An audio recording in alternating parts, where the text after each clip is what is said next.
Hello and welcome to this new video. This is the second part of my Christmas Quartet, and the vehicle is a 1959 Corgi FC 150 Jeep. The FC standing for forward control. Pretty basic little vehicle, this one. It's had a bit of a life, unfortunately. Most of its paint's missing here and the tyres are in a pretty shabby condition. The spare wheel is missing. Tyres are a bit knocked about, but let's see what we can do with it. Before I get started, I'd like to thank all returning subscribers for watching, and any new viewers. Hope you enjoy the video, and do please consider giving it a like and subscribe. It all helps the growth of my little channel, and I really appreciate your support. As you can see, it's a roller, but I can't say much more for it. I've already drilled the rivets out at the bottom, and it's a fairly simple strip. There is a rivet in the back, but it doesn't really do any more than hold the towing hook into place. But I've drilled it out anyway. Wheels are fixed on, and I'm probably just going to leave them there and tape over the hubs while I'm painting. Taking the tyres off. Two of them are not too bad, two of them are quite perished. I think they'll probably end up in the spares bin, and I'll refresh it with 4 new tyres. Not quite sure what I'm going to do about this missing spare wheel at this point, but I'm sure we'll come up with something. Looks as though I didn't drill the tow hook quite as well as I thought I had, and it's going to require a little bit of gentle persuasion with the pick, or maybe even the much abused sprue cutters. I think I use them on pretty much everything except what they're actually meant to be for. Pretty shabby. The windshield is fixed in with a rivet, so I'm going to use the tried and trusted hot tube with a little butane torch, and this aluminium tube that I've got taped up for insulation on the one end. You know, I have to heat it up, not to a huge temperature. It doesn't have to be glowing hot or anything like that. A few little practice runs and you'll soon figure it out.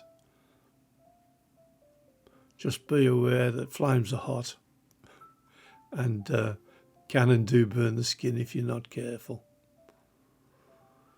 As you can see, it's just melted it like butter. Couple of twists to free it from the rivet.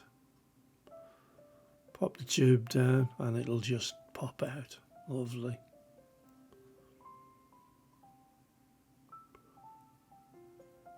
Okay, well, we'll all be ready for the caustic soda bath shortly. Just have an examination of the screen now. It's going to need a polish up. Out of the caustic soda, and it's not come out too bad. I'll be giving this the treatment with the Scotch Brite in the Dremel shortly. Just keeping all the bits together because of an endearing habit of losing small. Having primed the cab earlier, I'm just going in here now with the top coat on the main body of the colour. The paint I'm using is called Nitro Orc Green. Now, Nitro as a brand is no longer available, but there are many very similar colours in the figure painting ranges that you'll see. I just picked on this one because I thought it was quite a nice festive green, fitted in with the idea that I'd got for this little truck. And I'm painting the bulk of the cab with the airbrush, but then I'll be going in and changing doing some detailing and some additional bits with a brush, which you'll see later on in the video. Sorry for the extensive shots of my forearm here. I do keep on trying new angles and trying to improve the recording of when I'm painting, but unfortunately this one didn't pan out quite as well as I would have liked. Just brushing the front in here now, nice light coats. Just keep on building up light passes until you're happy with the finish. It's the subsection here, the the forward control here, you can obviously see the name Corgi Toys there and the spare wheel carrier. I do spray both sides, although obviously it'll be sealed inside in perpetuity till somebody comes along and takes it apart again, I suppose. Again, nice load coats. Not worried about getting a bit of overspray on the hubs. I will detail them later anyway, as you can see here with this Tamiya red. I wasn't a great fan of Tamiya for the longest time, but I've now discovered that if I reduce it a little bit before I try to brush it, it seems to be a little bit more forgiving. It's great paint, it dries really fast, but I found I was pulling as much paint off as I was putting on until I started using just a little bit of reducer in it before I commenced brushing. Just doing some detailing here, picking out some highlights to give the thing a bit of contrast. Red and green being the kind of festive colours that I thought were appropriate for this particular little car.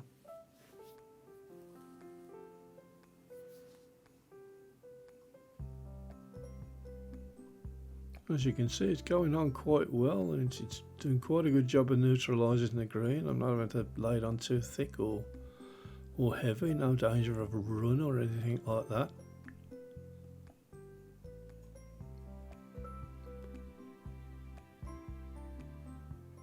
Again, highlighting the hub.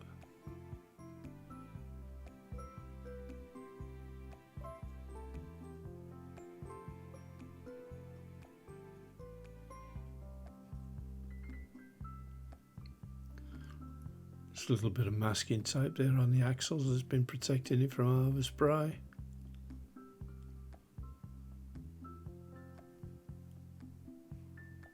Done with that part, and some more detailing here on the front bumper. As you can see, I've also painted the grille in red and highlighted the words Jeep. Done the headlights and indicators and so forth. There's literally no quick way of doing this. It is just a question of trying to hold the paint as steady as you can. And I just brush a short length at a time. I know a lot of people like to do it all in one swoop if they can, but I'll pick a section, finish it, move on to the next one. Paint I'm using here is Vallejo. It's from their airbrush range, but it's Vallejo aluminium fine, and I think it's quite a good paint to use on bumpers, door handles and the like, if you don't want that super shiny fake chrome sort of look. I took it that this being a working vehicle, it would be moderately tidy but not shining like a new pin.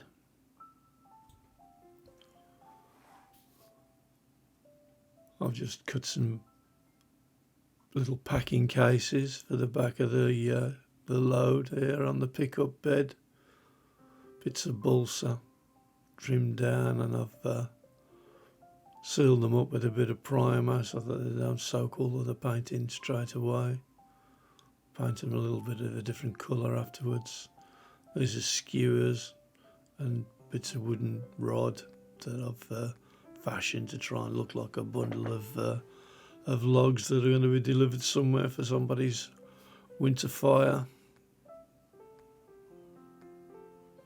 But a bit of fun to try and put these extra little things in rather than just repaint the car.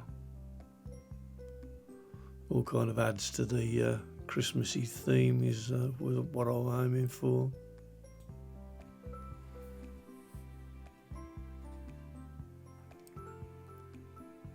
Just going to put the decal on now. These are some that I've made up myself to fit in with the theme of the little vehicle. GKW Food, Fuel and Provisions I should say.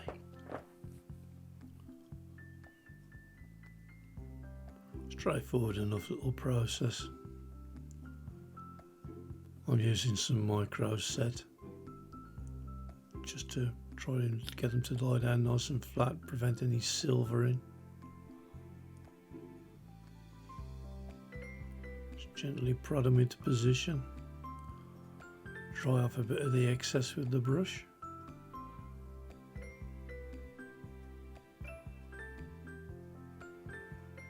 And try not to move them about again, which is what I've just done. That's it.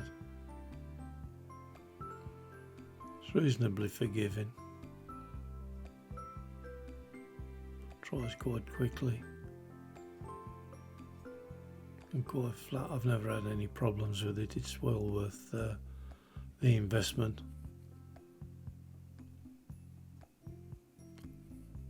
Other brands are obviously available. It doesn't have to be micro set. There we go, and then it's assembly time. I've already put some double-sided tape on the roof of the glass section.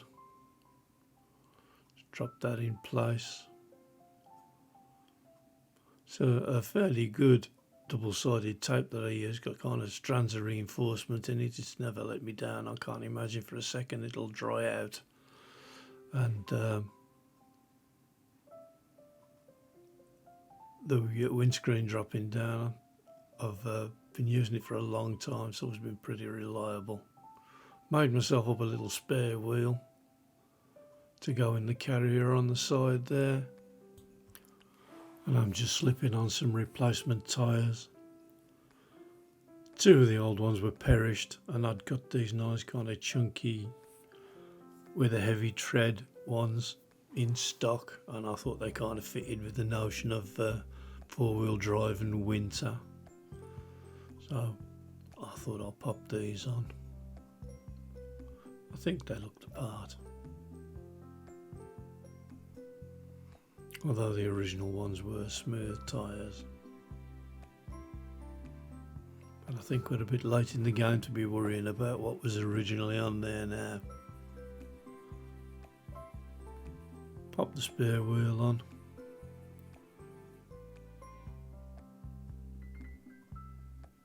Just assembling the two bits now.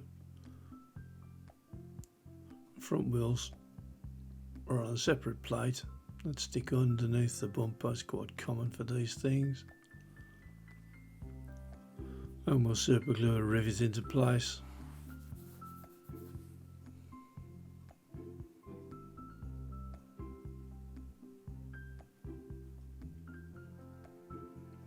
Just a few drops to make sure I get it all the way around, and then drop the fake rivet into place. Finishes off, looks the part. Just going to hit it with a bit of zip kicker here, help the super glue go off quickly. And then it's on to replace the tow hook on the back there. The eagle-eyed amongst you will have noticed that I was a little bit exuberant with my drilling and went through the back of the pickup bed when I was removing the rivet. But not to worry, it's Christmas and I'm sure you'll forgive me. Again, super glue and zip kicker, and then there's a replacement rivet to glue into place.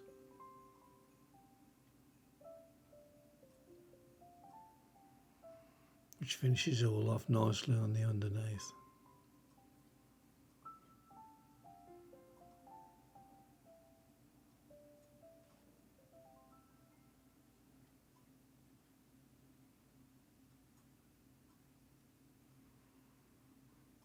And there we go.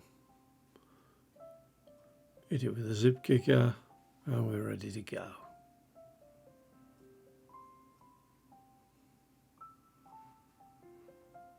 So here we go, is our finished FC 150 Jeep with a little payload of logs and provisions and food and all things ready to be delivered around our imaginary Christmas village.